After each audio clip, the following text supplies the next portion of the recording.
नमस्कार। मार्केट संवाद में आपका स्वागत है। जो आप बहुत सारे मेडल दिख रहे हैं लगातार, अभी हम आपको और भी मेडल दिखाते हैं।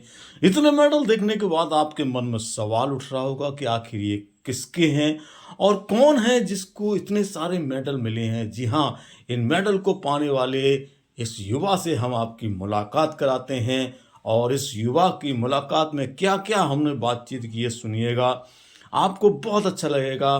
बुंदेलखंड की इस युवा प्रतिभा को आइए हम आपसे मिलाते हैं और देखते हैं कि आखिर इस युवा ने ये सब चीज़ें कैसे पाई हैं। तो सुनिएगा। नमस्कार। आज हमारे साथ में झांसी की बुंदेलखंड की एक ऐसी प्रतिभा है जो अपनी पहचान राष्ट्रीय ही नहीं अंतर्राष्ट्रीय स्तर पर भी बना रही है। मार्शल आर्ट के क्षेत्र का एक उभरता हुआ चेहरा सौरभ कुशवाहा, जिनके हुनर को अब दुनिया सलाम करने जा रही है। आइए हम इनसे जानते हैं कि इस आर्ट को इन्होंने क्यों अपनाया और अब तक क्या क्या उपलब्धि हासिल की हैं। सौरभ, मार्केट संवाद में आपका बहुत बहुत स्वागत है। ये मार्शल आर्ट ही आपने क्यों चुनी और क्या क्या अब तक किया है? सर, मैंने मार्शल आर्ट बेसिकली इसलिए चुनी है क्योंकि सर ये हमें बताता है जीने का एक नया तरीका, जिससे हम जान सकते हैं कि हम और आगे कैसे बढ़ सकते हैं। हम अपने शारीरिक रूप से ही नहीं, अपने फिजिकली, मेंटली और स्पिरिचुअली अपने आप को बहुत स्ट्रॉन्ग कर सकते हैं। जैसे कि मैंने ये करीब आज में 14 से 15 साल हो गए मुझे इसे करते करते। मैंने क्लास 4th में इस चीज़ को ज्वाइन किया था बेसिकली छोटी सी उम्र से। तब से मैं इसे करता आ रहा हूँ और तब से मैंने जाना कि हम लोग क्या क्या बहुत सारी चेंज कर सकते हैं। और कई बार तो हमको पहले ये क्या डर रहता है कि अंदर से कई मैं खुद बता सकता हूँ कि मैं पहले थोड़ा डरपोक टाइप का था। तो फिर मैंने इसको ज्वाइन करा तो कई अंदर से डर गायब हुआ। फिर मैं अकेले भी जाना सीख गया इससे। और बेसिकली इसमें आप फाइटिंग स्टिक टेक्निक्स जो है वो सीखते हैं। तो फाइटिंग तो अलग हो जाता है, लेकिन आप खुद को इम्प्रूवमेंट करने के लिए और खुद को बढ़ाने के लिए बहुत बढ़िया चीज़ है ये मार्शल आर्ट करने के लिए। इससे आपको बहुत जानकारी मिलती है। सिर्फ लड़ना ही नहीं कहेंगे, इससे आप दुनिया को देखने का नज़रिया बदल सकता है। कई लोग कहते हैं कि मार्शल आर्ट मीन्स लड़ना होता है। मैं ये बताऊंगा मार्शल आर्ट मीन्स लड़ना नहीं होता है। ये तो एक अपने आप को जीने का तजुर्बा है। आप इससे अपने आप को शांत कितना रख सकते हैं। मान लीजिए अब लड़ाई होगी, अब आदमी लड़ तो जाता है लेकिन उसको बाद में नहीं मालूम पड़ता इसके क्या क्या नुकसान होते हैं। दोनों जगह से हानिकारक होता है। तो मार्शल आर्ट से हम अपना डिफेंस कर सकते हैं, लोगों की सामने वाले की मदद कर सकते हैं। आप छोटे छोटे बच्चों को भी बहुत तैयार कर रहे हैं। अभी पिछले दिनों आप कहाँ गए थे और कैसा उसमें प्रदर्शन रहा, थोड़ा बताएंगे? सर, अभी फिलहाल हम लोग 2024 के जो एंड में हम लोग नेशनल फाइट थी जो जीत कुनेंडू की नेशनल लेवल का कंपटीशन था, तो दिल्ली में जो आयोजित हुआ था। तो हम लोग स्पोर्ट्स कॉम्प्लेक्स में मयूर विहार फेज 2 में जो था वहाँ पर गए थे। उधर से कई छोटे बच्चे थे और लड़के लड़कियों ने पार्टिसिपेट किया झांसी से।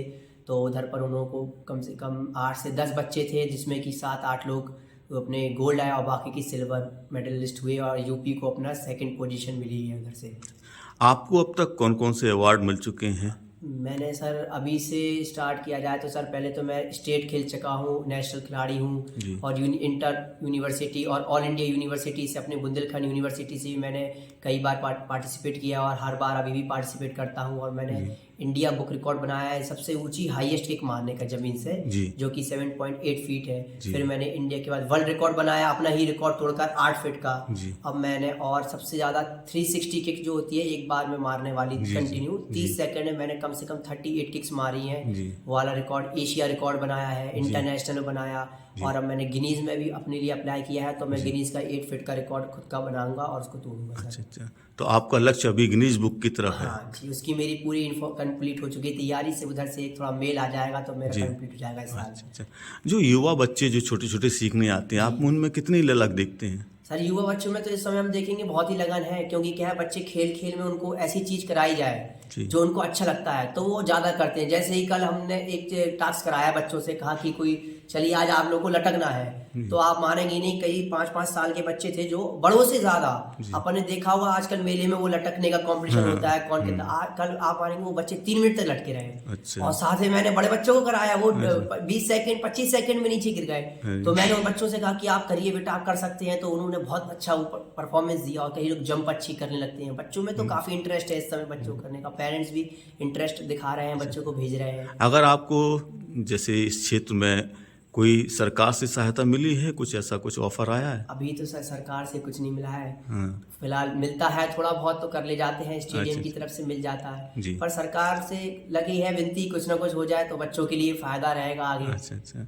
तो आपको इस लाइन में जैसे जॉब की तरफ भी थोड़ा सा रूटीन रहेगा कि इसी को आप अपने पर्सनल वो बनाएंगे, व्यवसाय के रूप में चुनना चाहेंगे, या नौकरी से या सरकारी तरफ से खेल कर राष्ट्रीय या अंतर्राष्ट्रीय स्तर पर क्या अपना थीम मेरा सोचा? तो सर ये मानना है कि मैं इसको और आगे ले जाऊं और राष्ट्रीय नहीं इंटरनेशनल लेवल पे अपने देश की तरफ से खेलने का मुझे मौका मिल जाए जी। तो अपने देश का नाम होगा। जब देश का नाम होगा तो साथ में मेरे साथ जितने बच्चे हैं और जितनों का सपना है वो सभी का सपना एक बार पूरा हो पाएगा कि मेडल आएगा तो तभी। छोटे शहरों में जी खेल को लेकर लोगों के अंदर बहुत कम रुचि रहती, खासतौर से जो बुंदेलखंड का इलाका है अपना झांसी, तो आप कैसे देखते हैं इस नज़रिए को?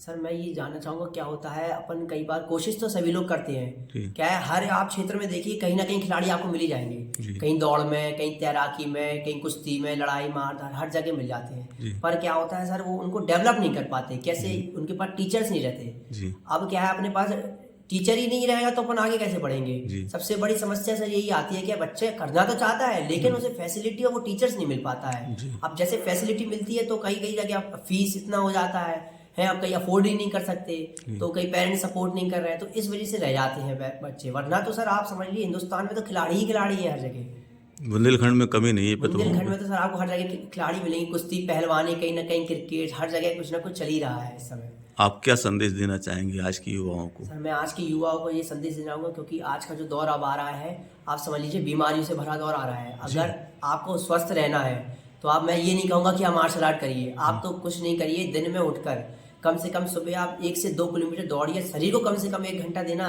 अनिवार्य है, वरना आप स्वस्थ नहीं रह पाएंगे, आगे का आपका जीवन कठोर हो जाएगा बहुत। आपने तमाम अवार्ड्स जीते हैं, उसके लिए आपको बहुत सारी ढेरों सारी शुभकामनाएं हैं, और मार्केट संवाद आपको अंतर्राष्ट्रीय स्तर पर देखने का बहुत लालायत है। जल्दी आपका सपना पूरा हो, इसी उम्मीद के साथ में आपको ढेरों शुभकामनाएं। Thank you sir. ये जो आपके पूरा जो हॉल है इसमें कई सारे इंस्ट्रूमेंट लगे हुए हैं, कैसे आप इनको सिखाते हैं, थोड़ा बताएंगे? ये क्या है? ये सर ये बेसिकली क्या है सर, ये पंचिंग बैग है जी, इसमें अपन पंच मार सकते हैं और किक्स मार सकते हैं। जैसे कि बच्चों को हम बताते हैं किक्स जी। मारना है जी। किसी अपोनेंट पे मारने से पहले अपन उनको उन पे ट्राई कराते हैं, ताकि मान लीजिए किसी अपोनेंट पे कराया अभी सामने किसी को तो उसको लगी नहीं, तो सेफ्टी पर्पस के लिए ये सबसे बेस्ट रहता है। जैसे कि बच्चों को अपन इधर खड़ा कर सकते हैं जी, और फिर उनसे कहते हैं ऐसे पंच लाने का पोजीशन ये रहता है, जी, इधर आप जी। ये 2 पंच उनको बताए जाते हैं। जी। फिर इसमें आप किक्स भी कर सकते हैं, ये जी। की किक्स हो गया, जी। फिर इधर से बैक किक मार सकते हैं। ये बेसिकली बहुत सारी किक्स जी। आप कई बार बहुत टेक्निक तरीके से मार सकते हैं। इसमें क्या है सर, सेफ्टी रहती है बच्चों की, जी, जी, जी। ये इसलिए यूज होता है। अच्छा।